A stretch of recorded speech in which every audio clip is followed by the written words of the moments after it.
Los miembros numerarios de la Academia Mexicana de la Lengua tienen la obligación, por disposición estatutaria, de ofrecer periódicamente una lectura de su autoría, una exposición, una charla o una conferencia en las sesiones plenarias de la corporación que se llevan a cabo quincenalmente. Dichas lecturas dejaron de ser privadas y adquirieron un carácter público con el propósito de cumplir de mejor manera su función de difundir el conocimiento, no nada más de carácter lingüístico, sino de la cultura en beneficio de la sociedad. La Academia Mexicana de la Lengua es una entidad plural integrada no solo por escritores, lingüistas o filólogos, sino también por filósofos, historiadores, abogados, científicos, médicos, arqueólogos, artistas, etc. En ella convergen diversos pensamientos, ideas, visiones del mundo y posiciones políticas, de manera tal que la Academia es una corporación garante de la pluralidad y de la libertad de expresión.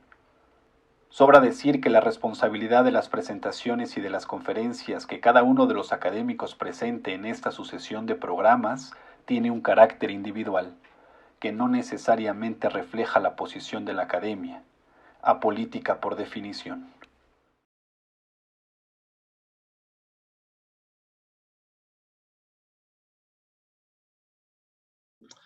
Eh, He preparado este texto en el cual creo que sería más propio de un historiador que de alguien que se dedica a la literatura, pero en fin,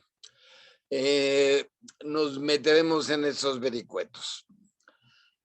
En primer lugar, no hay que olvidar que la cultura gastronómica y la comida en concreto no tienen que ver solo con un hecho nutricional y una necesidad biológica. También son un referente cultural y un acervo de informaciones muy variadas sobre una colectividad, sus valores, su ideología en un momento determinado. Pues a través de la alimentación se manifiestan desigualdades sociales, distinciones de edad y de sexo, dedicación laboral, distinciones de tipo regional, y la alimentación presenta además formas específicas a través de las que se manifiestan identidades culturales, aspiraciones y tabúes religiosos. De ahí que la referencia a la comida en un texto o la misma selección de la comida en un acto político o en un acto social sean significativos en varios sentidos ideológicos, sociales, estéticos, y no solamente la referencia a un producto para calmar el hambre. Por otra parte, en general, el comportamiento gastronómico de los integrantes de una colectividad es un resultado más bien grupal y comunitario ante la comida. En la forma en que se configura una comunidad, incluso una comunidad muy amplia como es un país. Y en esta cultura gastronómica intervienen incluso prejuicios de todo tipo. Por un lado tenemos prejuicios religiosos, por otro lado tenemos prejuicios sociales y prejuicios ideológicos. Esto es, a la comida se le da una interpretación de acuerdo a preconceptos, ¿sí? Así, las obras de arte cuando retoman un tema de comida tipo bodegones, naturalezas muertas, o cuando en una obra literaria tenemos menciones a la comida, esas referencias van a reflejar, sí, usos y costumbres culinarias, pero también valoraciones de la comida, interpretaciones de lo que es. Sabemos que cambiando los tiempos se cambia lo que se come, se valora de una manera o de otra. No nos olvidemos, por ejemplo, a principios del siglo XX, hablar de sopa de tortuga era algo muy común y muy elegante. Hoy en día, hablar de sopa de tortuga poco más o menos te ubica en asesino de especies, ¿sí? Y la tortuga ha sido lo mismo, sea rica o no, o inclusive tenemos menciones un tanto extrañas. Por ejemplo, en Alicia en el País de las Maravillas hay un personaje que es la falsa tortuga. Para saber lo que es una falsa tortuga, hay que navegar muy profundo, porque la tortuga que se comía en sopa en Inglaterra era cara. Entonces, había lugares baratos que falsificaban la sopa de tortuga con cabeza de ternera. Entonces, la falsa tortuga es una ternera y eso lo recoge Lewis Carroll. Desafortunadamente, creo que los lectores modernos no se enteran de eso. ¿Sí? Ahora bien, cuando nosotros hablamos de una comida política o una comida convocada para algo, estamos estableciendo una distancia con respecto a la cotidianidad. O sea, nadie espera que en Navidad le den de comer lo mismo que come todos los días. ¿Sí? Y cuando se hace un evento conmemorativo, se espera que tenga una comida especial. ¿Eso qué quiere decir? Que la comida se convierte en un signo y que semióticamente lo interpretamos porque cumple cualquier proceso de semiosis. Dicho en palabras pobres, la semiosis es cuando algo significa algo para alguien. Y entonces la comida se vuelve significativa para el resto de la colectividad. Entonces, en este texto lo trataré de mostrar un poco estas comidas representativas a lo largo de poco más o menos 150 años y cómo podemos interpretarlas y valorarlas. Me gustaría recordar que la cotidianidad es lo que da seguridad a una colectividad en lo que serían sus comportamientos habituales. En la cotidianidad es algo que podríamos simplificar diciendo siempre se ha hecho así, siempre se ha comido así. Un ejemplo de cotidianidad, y eso es cuestión familiar, yo le he tenido que aclarar a mi egregia italiana que de repente me dice, hay tamales, vamos a comer tamales. Y el chilango le dice, los tamales son para desayunar o para cenar, no para comer. ¿Por qué? Porque eso nos da seguridad a los que estamos habituados a ellos. ¿Que se podrían comer a las 2 de la tarde? Claro que sí, pero lo que nos da seguridad es este sentido de cotidianidad. Ahora, cuando se rompe la cotidianidad, se rompe el lugar, el espacio. Esto es, una comida conmemorativa organizada por una personalidad distinguida de la colectividad sucede en unos lugares marcados. Y esto nos va acumulando lo que es el signo. Conmemoración, ruptura de la cotidianidad, lugar especial. Y en ese sentido, los sociólogos proponen que así como los individuos construyen el mundo, la sociedad, el mundo colectivo, construye el mundo de los individuos. O sea, lo que se hace al margen de la colectividad incide en aquello que es individual y cotidiano.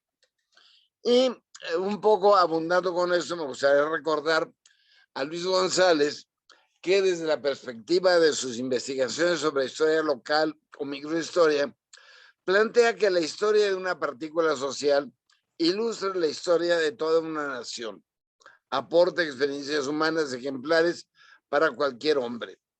O sea, el elemento más marginal de una sociedad, como puede ser el campesino, tiene algo que enseñar.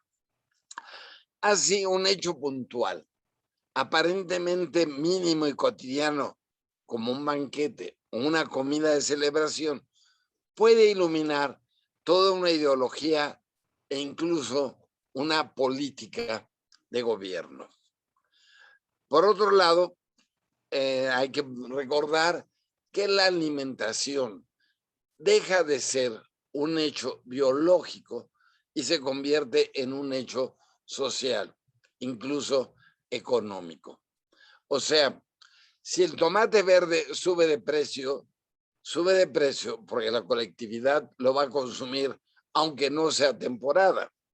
O sea, si tiene que ser salsa verde, no importa que suba el precio, aunque se podría hacer en salsa roja, eso no importaría. La alimentación entonces deja de ser un nexo de relación entre el hombre y la naturaleza y se convierte en un nexo entre el hombre y su sociedad. Entonces, con estos elementos teóricos, cotidianidad, espacio, tiempo, signo, proceso de semiosis, semiótica cultural y microhistoria, trataremos de entender una serie de comidas a lo largo de 100 años que básicamente han tenido lugar en 3 sitios: Palacio Nacional, Los Pinos y el Castillo de Chapultepec, o lugares públicos que fueron especiales en un momento dado por lo que sucedió en ese momento. Vamos a empezar este recorrido.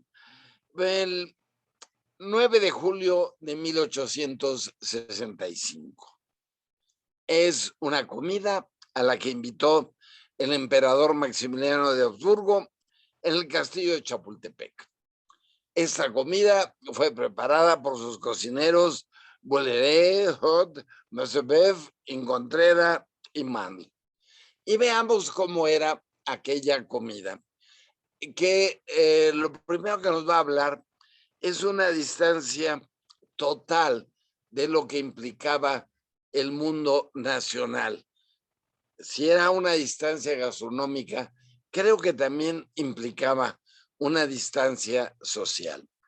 Iniciaba con sopa de quenelle, que es una preparación típica de Lyon, en Francia, en la cual se hacen unos rollos de trigo, de sémola, y que se les agrega mantequilla de pescado, pechuga de ave, filete de lenguado a la holandesa, cartuja de codornices a la bragarión, que podemos pensar que es a la portuguesa, costillas de cordero con espárragos, timbal a la moderna, mollejas de ave a la perigó, pastel de codorniz a la Bellevue, espárragos en salsa y alcachofas a la portuguesa, pavos trufados, filete a la inglesa, ensalada budín de Berlín y pasteles de perones, de vainilla y chocolate.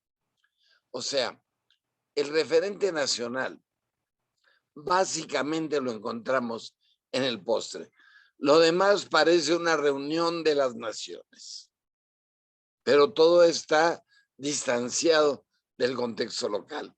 Lo más mexicano que menciona esta comida de Maximiliano es esto: pastel de perón con crema de vainilla y chocolate. O sea, ¿eso qué quiere decir? Si ubicamos esta comida como un signo, tiene una interpretación sobre una actitud, y sabemos que Maximiliano expresó su deseo de integrarse a este país que lo había elegido, pero la realidad era otra.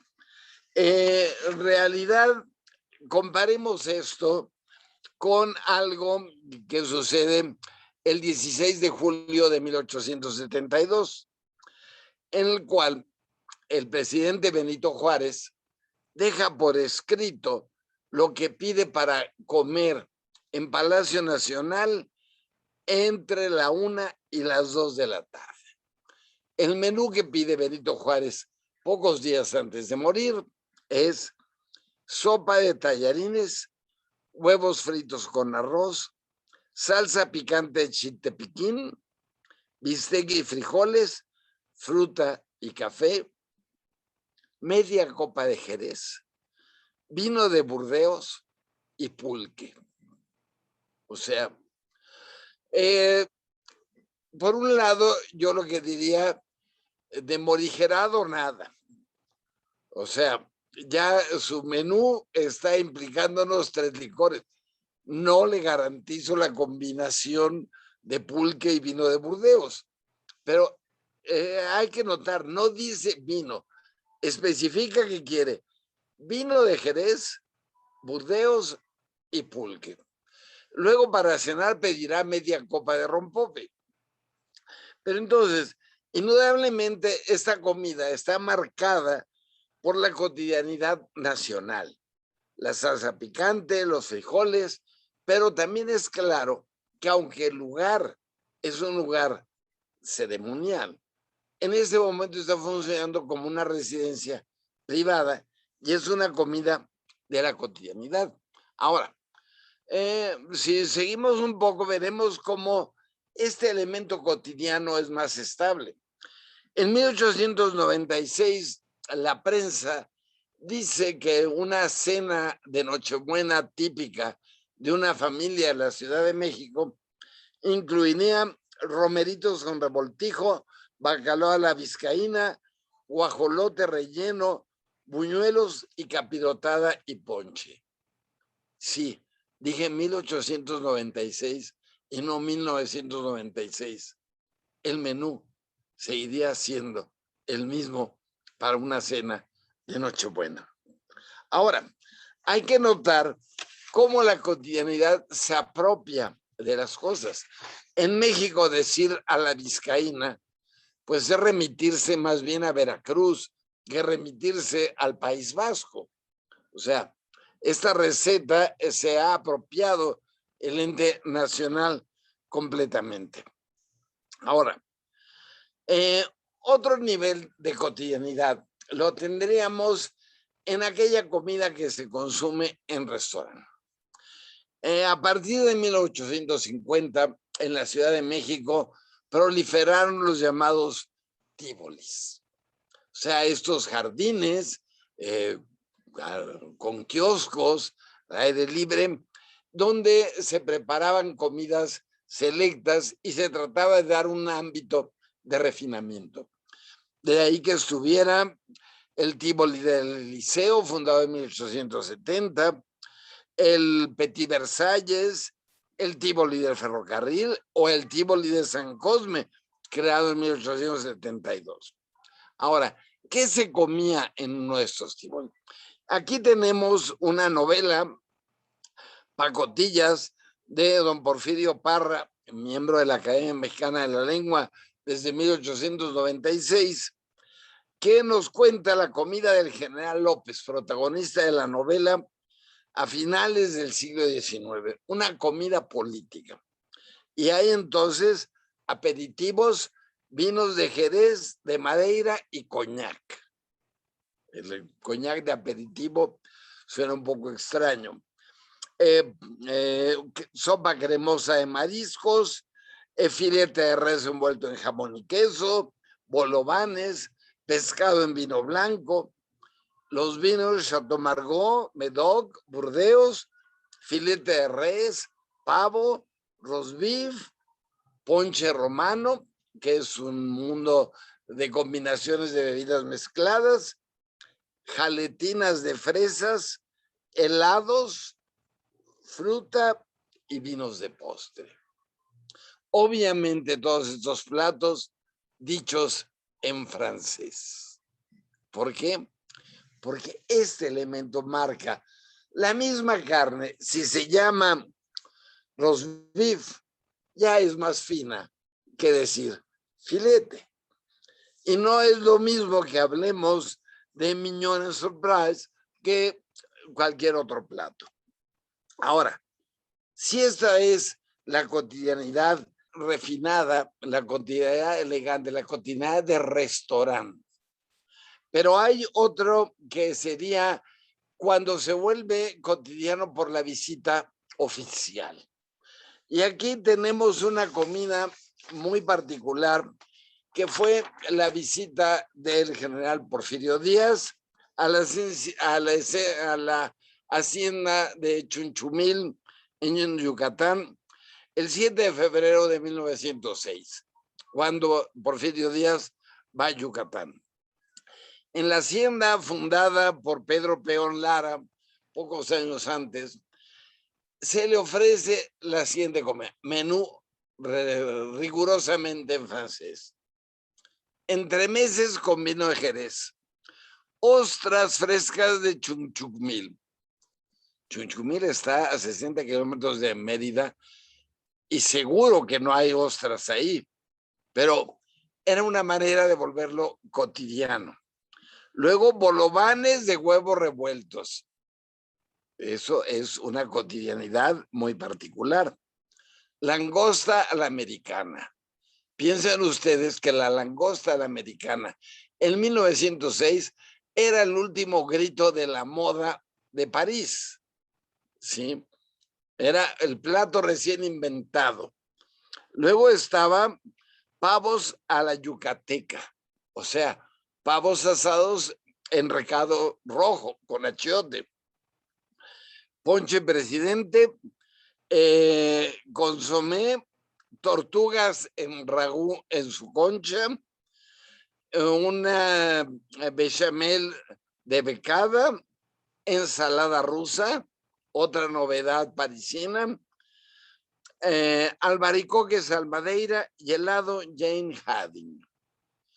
Hoy en día nadie se acuerda de quién es Jane Hadding, que era una cantante de opereta francesa de los años, y se le dedica este postre. Ahora, ustedes imagínense la hacienda yucateca a 80 kilómetros de Mérida con un menú de este tipo. No hay un buen cristiano que logre comer todo esto, ¿sí? Pero entonces la comida tiene un hecho de homenaje al huésped. O sea, en la hacienda casi querían hacerle sentir a don Porfirio que París estaba a la vuelta de la esquina, ¿sí? Y que podía comer de la misma manera. Les digo que los vinos fueron Jerez, vino del Rin, vino de Burdeos, vinos de Borgoña, champán y licores.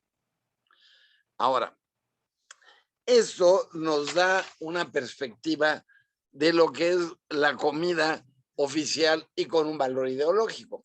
Entonces, ¿cómo celebra don Porfirio el centenario de la independencia?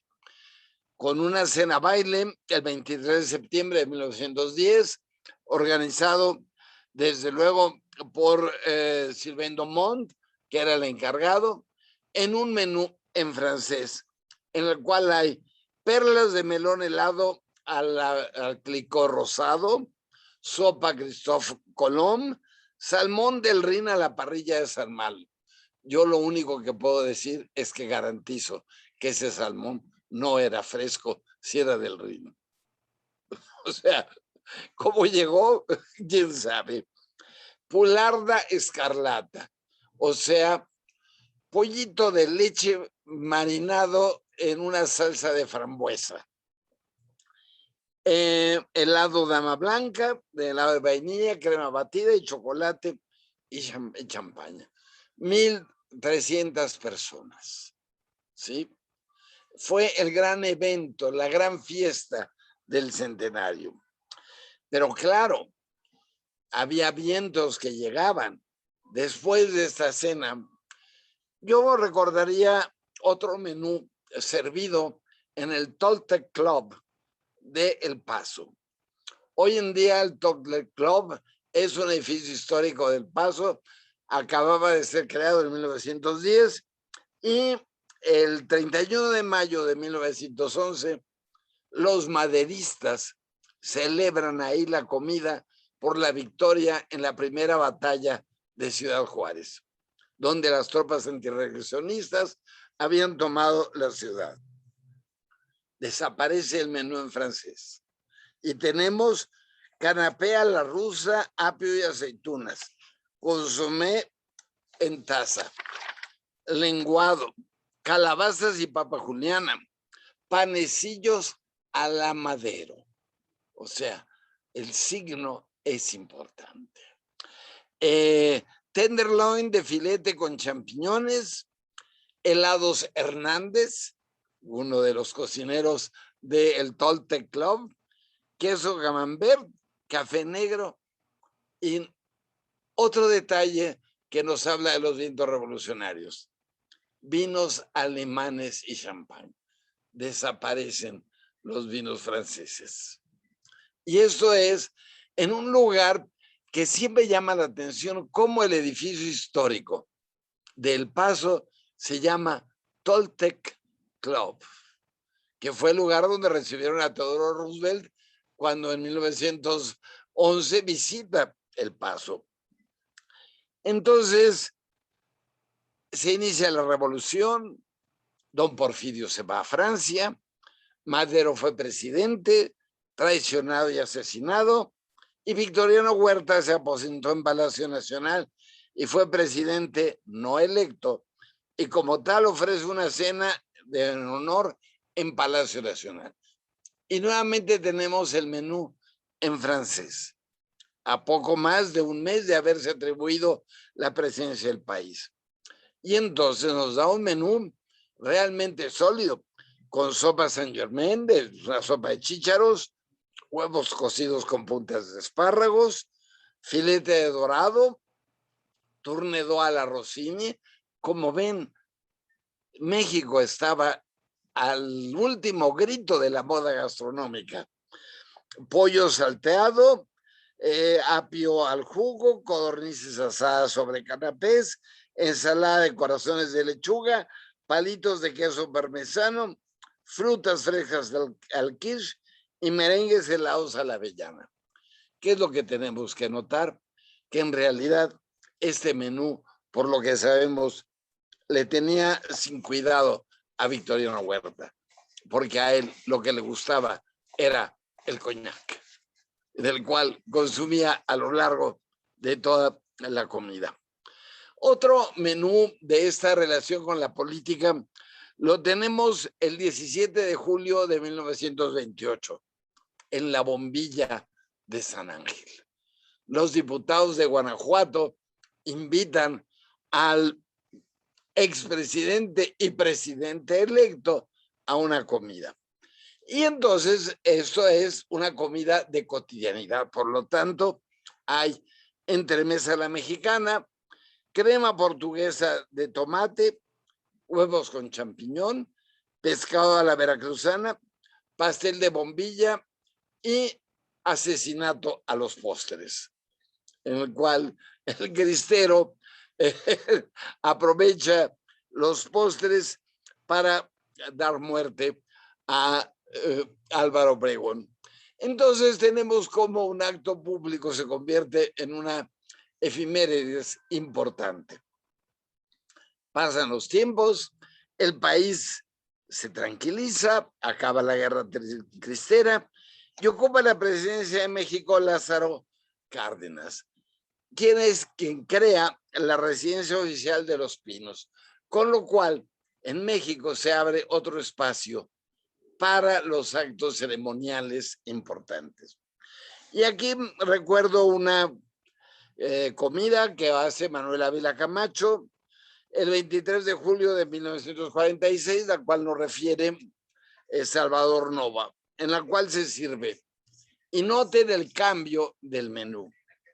Crema argentina, suprema de pescado con mayonesa, pollo brincado a la cazadora, antojo mexicano y frijoles en corona.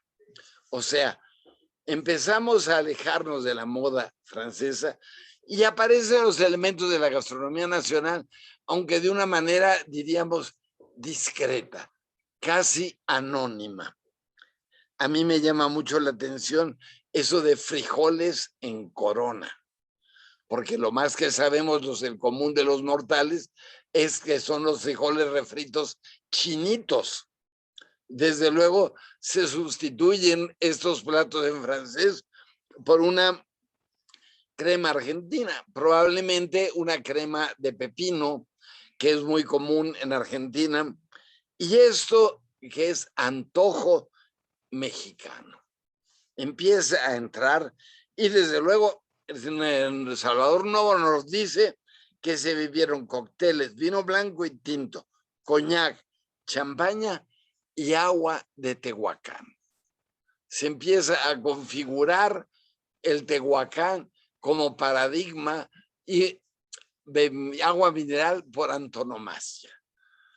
De nosotros hoy seguimos diciendo me da un Tehuacán para referirnos simplemente a agua con gas. Pero en fin, eso sigue avanzando, pasa la Segunda Guerra Mundial, se estabiliza el país y el 3 de marzo de 1947 en Palacio Nacional, Miguel Alemán nos da esta comida. Crema de pistache, pescado colbert, que es un pescado empanizado con una salsa al madeira, espárragos gratinados, pavo asado, fruta de la estación y pudín gabinete.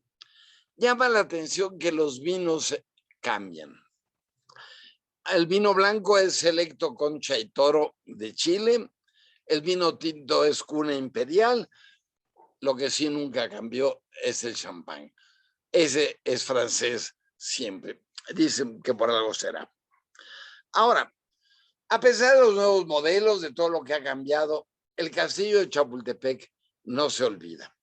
Sigue siendo el espacio de la gastronomía y la recepción oficial.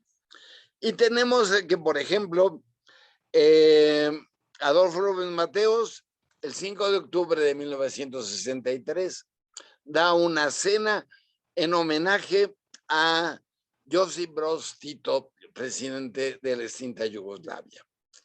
¿Cómo ha cambiado el tiempo? El castillo de Chapultepec dejó de ser residencia de Maximiliano y Yugoslavia dejó de ser país.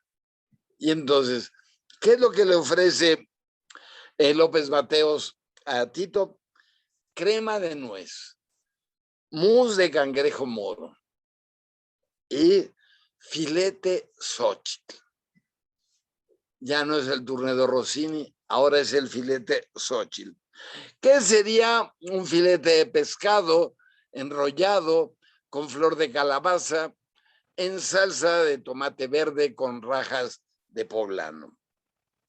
Luego hay baba flambé y los vinos alemanes, que empiezan a ser un vino de consumo en los actos oficiales. Llama la atención la integración de elementos como el filete Xochitl. Unos años después, en la ceremonia del grito del 15 de septiembre de 1968, año dramático, Gustavo Díaz Ordaz decide no hacer cena y se hace un buffet. Vaya buffet. Langosta parisiense, camarones a la criolla, guachinango Belavista, salmón ahumado, jamón de Virginia a la hawaiana, pavo al horno, pechuga de pollo en pipián, lomo de cerdo relleno, galantina de pato, chiles en nogada, chiles anchos rellenos de atún, tamal de cazuela, arroz a la mexicana, huevos aurora, ensalada mixta, corazones de palmito, dulces mexicanos, pasteles surtidos y fruta fresca. Aquí ya tenemos este híbrido en el cual estaría una gastronomía con referentes nacionales, con los platos prototípicos de la comida internacional. Hay un detalle que habría que recordar. Díaz Ordaz también, el 2 de septiembre de 1969, da una cena para 2.800 invitados en Los Pinos. No creo que podamos considerar la cena de la boda de su hijo como un acto oficial de la presidencia, aunque haya sido en Los Pinos. El banquete fue servido por el famoso ambasador, activo entre el 44 y el 86, en el cual este restaurante sirvió consomé verde milpa, langosta bellavista, corazón de filete a la pimienta y helado de mango. cualquier buena boda de alto nivel hoy en día podría usar el mismo menú. Ahora, en 1972, con una austeridad, Luis Echeverría Álvarez, como presidente, en otro grito, decide dar un buffet mucho más morigerado. El menú es chiles en nogada, pechuga al horno, camarones en escabeche, ensalada mexicana, budín Xochitl y aguas frescas de Jamaica, horchata y chía. Un menú mucho más económico, salvo por un pequeño detalle. Los invitados estuvieron sentados en los patios y en las escaleras en 500 equipales. Me imagino que los equipales no eran mobiliario habitual de Palacio Nacional. Algún costo habrán tenido. En fin, sigue avanzando el cambio y llegamos al año 2000, donde terminan los 70 años de un mismo modelo. Y entra a la presidencia Vicente Fox y aumentan las recepciones oficiales con motivo de visitantes extranjeros y cambia la gastronomía. La mayor parte de los actos de los Fox fueron en Los Pinos y se caracterizaron por incluir habitualmente elementos de la gastronomía nacional, desde fondos de alcachofa rellenos de cabuches, pescado Xochitl, filete de res a los 3 chiles, filete de robalo empapelado en tamarindo, pechugas de pollo envueltas en salsa filo con queso de cabra al chipotle, pescado el dorado en hoja santa, helados de mango. El menú de la famosa cumbre de Monterrey en Nuevo León, el marzo de 2002 fue el siguiente: corazones de alcachofa con langosta a la vinagreta de mango, filete de res en salsa de mostaza con esencia de chile ancho y pastel de almendras. Y la cena, crema de morillas, dorado en hierba santa y rosca de higos. Como ven, el cambio en la gastronomía, en los actos oficiales, nos permitiría interpretar qué es lo que sucede. Buen ejemplo de esto es el menú de la comida que ofrece Barack Obama a Felipe Calderón y Margarita Zavala el 19 de mayo de 2010.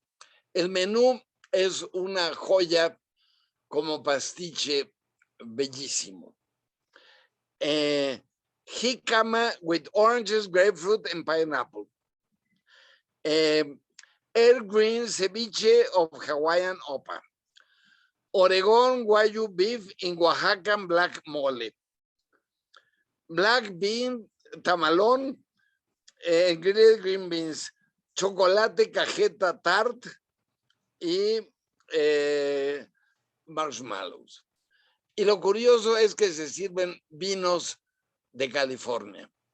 Solo que los 3 vinos de California corresponden a la casa de Ulises Valdés, que había nacido en Michoacán y había emigrado a Estados Unidos, Herrera, que era otro emigrante mexicano, y Mom Napa Carlos Santana Brut, nuestro guitarrista jalisciense integrado a Estados Unidos. O sea, este menú es un ejemplo muy claro del simbolismo que puede tener una comida oficial simplemente por la combinación de los elementos que se escogen.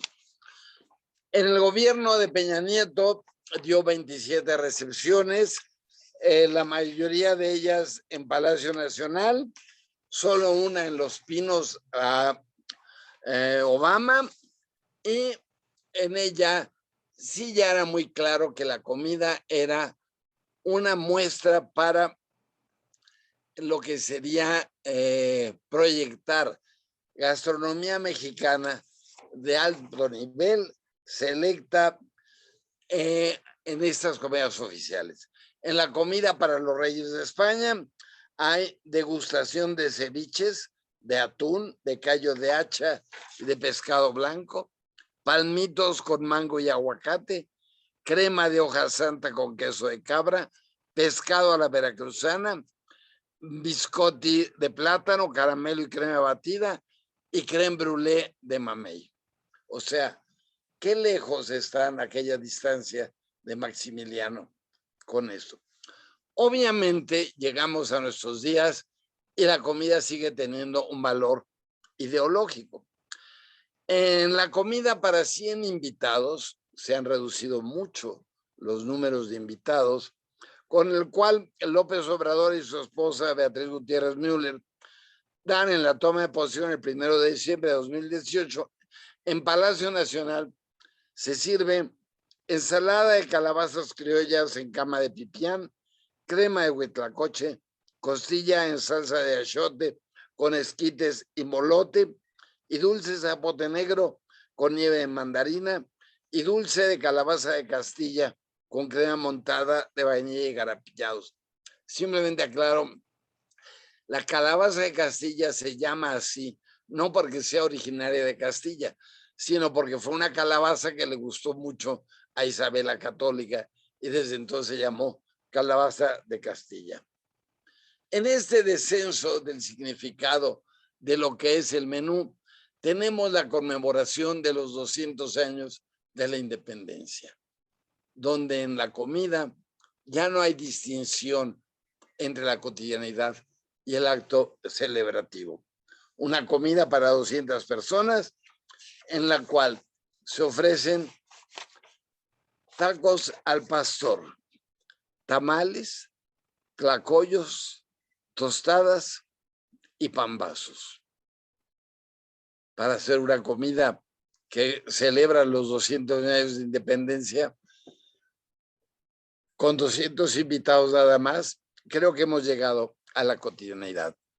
Creo que entonces revisar la comida desde una perspectiva de un signo cultural nos da una dimensión que nos permite identificar lo que hay detrás de un hecho, de acuerdo, nutricional, biológico, pero también un hecho político, social, ideológico, que pone en relación la actividad individual con la actividad colectiva, lo cotidiano con lo celebrativo, con lo que está marcado por un significado especial.